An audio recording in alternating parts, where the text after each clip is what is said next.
Alright, hello everyone, again, another review in the same t-shirt because it's the same day, different location.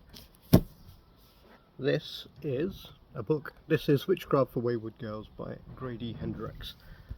Recommended or voted for in a book club at work that was set up a little while ago, maybe a few months ago, but they've only read 2 books so far. We've only read 2 books. Not the one I voted for, but I read it anyway, and I was really surprised. My decision-making process. Keeping in mind that the last book I read was Clear Thinking. All the noise is just animals trying to murder other animals. I'm in the garden. There's a cat that kills a load of stuff. There's some squirrels. I've been squirrels recently. Sitting on a roof eating nuts. And let me just prevent this murder because I can't be bothered to clean up any corpses. Give me a sec. Alright, murder prevented for now. If you died and your brains fell out, your cat would probably eat them. They don't give a damn about you. They just like killing and eating stuff. So anyway, I read the book because I had to, but I justified it to myself based on the idea that Hendrix is a cool name. So that was my decision-making process. When you make a decision, if the consequences of the decision are heavy and can't be reversed, maybe like choosing somebody to marry or starting a business, you need to think carefully about it. You need to think properly. If it's something silly like, shall I read this book or not? Well, yeah, who cares? I'll read it. It won't take that long. It's quite a long book. I was really surprised. I didn't think I'd enjoy it. Read the back. A genuinely haunting and moving tale. I couldn't put it down, by someone called Paul Tremblay. Don't know who that is. There's spells, there's witches, and then there's the magic Grady Hendrix conjures up with this amazing novel. Stephen Graham Jones. Don't know who that is. Very clever, gleefully violent. The Guardian. I know who that is. Another nail biter, not to be missed. Tananarive, Tananarivedue. That's a cool name, I guess. Terrifying, darkly funny, moving, and deeply relevant. Simon St. James. A phenomenal read for witches everywhere. Chrissa Orlando. I was shocked by how good this was. It was really good. And it's the story of a girl. Starts off with her in a car, who's been driven to a home for wayward girls because she's pregnant. And she's been driven by her father, who really just seems to want rid of her. And when she arrives there, the father leaves without her saying bye, and you get thrown into this world where she's with all these other girls who are pregnant. Nobody there uses their real name because the idea is to go there, have your baby, the baby gets given up for adoption, and then you go home and you carry on with your real life. Now this, I found out later in this, well, at the end of the book, this actually used to happen all the time in the States, right? You know, you hear all this bullshit about, oh, you know, the West is liberal and this and that, and maybe it is more than some countries, but no more than, say, the Taliban is now. Was it 40, 50 years ago, right? You know, if you were pregnant and you weren't married, you were dead. You were practically dead. Very good story writer. Why did he write the story? Because you learn at the end of it in the epilogue that when he was growing up, there were actually some women in his family who he found out had actually gone and had children in these homes for wayward girls. So very well researched as well. And you really get drawn into the girl's story. You really feel for them. And then it talks about the witchcraft element, which is not tacky or silly in any way. You know, there's lots of books now which I think are just crap, which are about witches and wizardry and everything else. And but really well written. And the witchcraft serves a purpose because it explores the themes about the powerlessness of women and how women can get some revenge. For example, one of the girls in the house is a girl who's called Blossom, I think, or maybe that's the baby of someone else. One of the girls in the house, Holly, there you go, who her parents have sent her to the home because she's pregnant. The reason she's pregnant is because she's been sexually abused since the age of 8 by her reverend, who is looked upon as the untouchable, the almighty God, and one who cannot sin and one who's perfect. And guess who's going to adopt her little baby girl when it's born? The reverend, yeah, and he'll probably sexually abuse.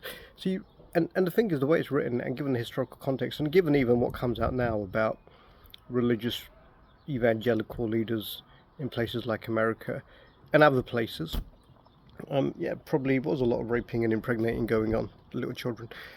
And then how do the witches get their revenge? How do they become witches? How the girls in the story don't trust the witches or do trust the witches, and there's a scene where the witches are completely horrifying. Really clever. Really good story writing as well, because, you know, the fact that when the girl, the main character, whose name I can't even remember at the moment, they have to use a fake name anyway, right? the main character is driving in the beginning and she has to stop at a gas station, and it's that tension in the relationship. She doesn't want to ask her dad to stop. She thinks she's going to pee herself, because when you're pregnant you pee yourself all the time.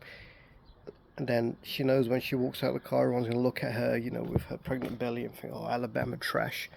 So her dad gives her the wedding ring, says, put this on your finger. And she keeps the wedding ring. And it actually plays a very central role, hundreds of pages later. So that's good story writing. I really, really like that. And then, do some of them get reunited with these children who are stolen from them?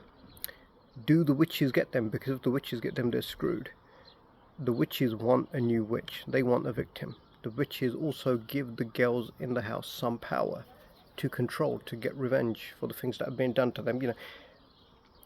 Maybe it's an age thing, maybe it's a reading thing, but I think as I go through life, I realize, or I believe, or it seems to be true, that people do bad things as defined by society in whichever time they live in, i.e. having a baby out of wedlock or whatever, not because they're evil, but because they have limited choices. Your choices will define a lot of what you do. It's as simple as that. And whatever the trend in society at the time, that would define whether you're burnt at the stake or, you become president or whatever else, right? And it's a very interesting exploration of those themes. And then the chapters are laid out. I thought this was really clever. The chapters are laid out in normal chronological order, but the sections are laid out in terms of, like this, 26 weeks, different stages of a pregnancy. And at the beginning of a lot of the sections, it will say things like what the baby's starting to do. So 30 weeks, baby is moving into position to be born. It's a time of continuous fatigue and heartburn. And a really cute picture of a pram. It's just all done really well. You can tell the guy's done his research. He's a very good writer.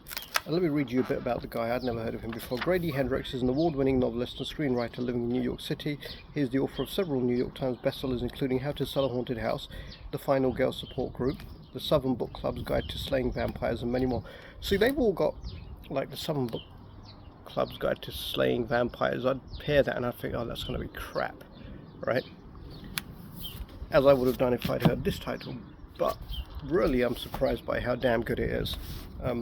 I used a curse. Maybe I'm becoming a witch. Damn good.